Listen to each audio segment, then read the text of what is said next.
Setelah ditemukan satu kasus COVID-19 varian Omikron, kasus virus corona di Kota Pekalongan kembali meningkat.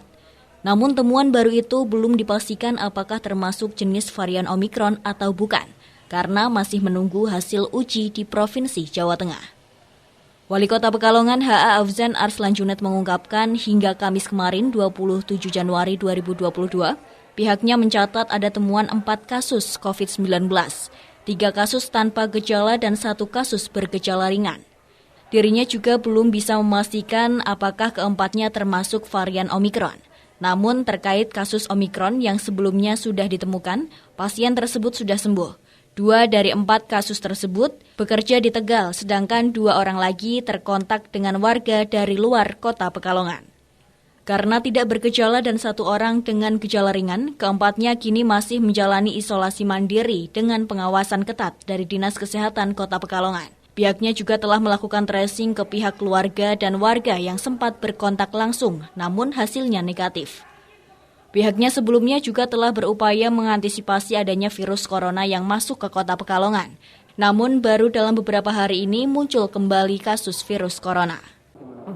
Ya, info per hari ini sudah ada 4 yang terkonfirmasi positif, ya. Tetapi semuanya masih isolasi mandiri, semuanya tanpa gejala, 1 yang bergejala ringan dan kalau varian Omikron, apakah itu varian Omikron atau bukan, kita belum mengetahui karena tesnya hasilnya harus dibawa ke mana?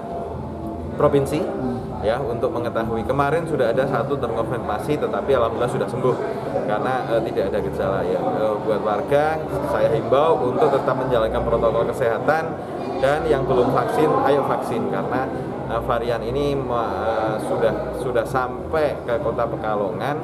Sudah ada 4 dan terus perkiraan kita masih akan terus bertambah kalau masyarakat lalai dalam menjalankan protokol kesehatan. Dan ayo vaksinlah yang belum vaksin, yang siap divaksin booster, sementara kita masih kepada PNS, tenaga medis, manula dan warga yang rentan tertular. Pak, apakah gedung diklat akan sudah kita siapkan gedung diklat apabila kalau nanti kasusnya semakin melonjak.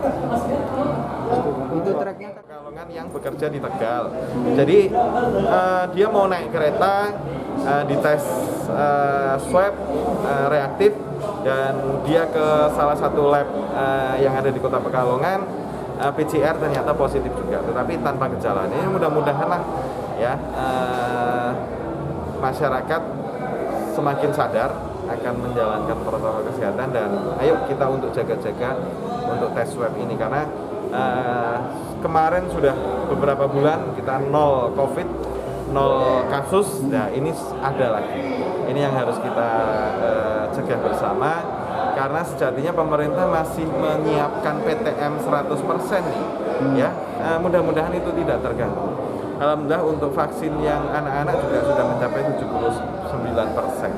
Mudah-mudahan lah ini tidak mengganggu aktivitas, terutama apakah kita harus nanti PPKM darurat lagi dan sebagainya. Ini harapan kita tidak sampai ke level itu. Ya tetap berhati-hati aja lah dalam penularan COVID ini. Pak, kalau yang satunya itu dari hasil tracking dari mana, Pak? Itu kan yang 2. Ada tamu, ya, ada tamu dari Bandung atau dia baru ke Bandung, saya lupa. Jadi tetap penularannya itu dari luar kota, bukan dari Kota Pekalongan. Tetapi kalau saya sudah koordinasi dengan camat, lurah, RT, RW untuk bagaimana ayo laporan kalau ada warga baik tamu maupun warga yang dari luar kota untuk menginformasikan kepada tim tugas supaya tracingnya kita jelas. Kita juga akan ada tadi jam 9 dipimpin Pak Kadinkes sudah rapat tentang bagaimana persiapan kita menghadapi varian baru Omikron ini. Wali Kota Pekalongan akan terus melakukan koordinasi dengan pemangku wilayah untuk memantau dan langsung menerima laporan jika ada tamu luar kota, agar selanjutnya dilakukan testing sebagai antisipasi masuknya corona ke Kota Pekalongan.